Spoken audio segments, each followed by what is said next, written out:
Welcome to சாலின்ஸ் cooking. இன்றைக்கி குழம்பு வைக்க போகிறோம்.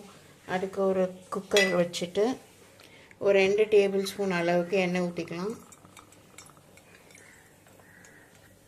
எண்ணெய் சூடானதும் பட்டை, லவங்கம், ஒரு ஸ்டார் அனீஸ் இலை, பிரிஞ்சி இலை இதெல்லாம் சேர்த்துக்கலாம். இந்த சைடு பார்த்திங்கன்னா ஒரு வெங்காயம் வெட்டி வச்சுருக்கேன், அதை சேர்த்துக்கலாம்.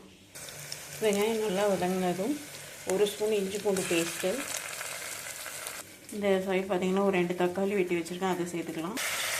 தக்காளி வதங்குறதுக்கு உப்பு, இந்த குழம்புக்கு காரத்துக்கு ஒரு 2 பச்சை மிளகாய் ஸ்ப்ளிட் பண்ணி சேர்த்துக்கலாம்.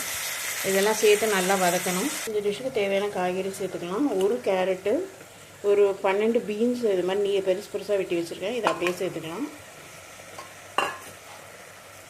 அது மட்டும் இல்லாமல் ஒரு பொட்டேட்டோவை இப்படி கியூபாக வெட்டியிருக்கேன், அதே இதுக்கு மசாலா சேர்த்துடலாம். இதில் 4 ஸ்பூன் மிளகாத்தூள், 4 ஸ்பூன் தனியாத்தூள், ஒரு அரை ஸ்பூன் மஞ்சத்தூள் இதெல்லாம் சேர்த்து நல்லா வதக்கிக்கணும் இந்த எண்ணெயோட.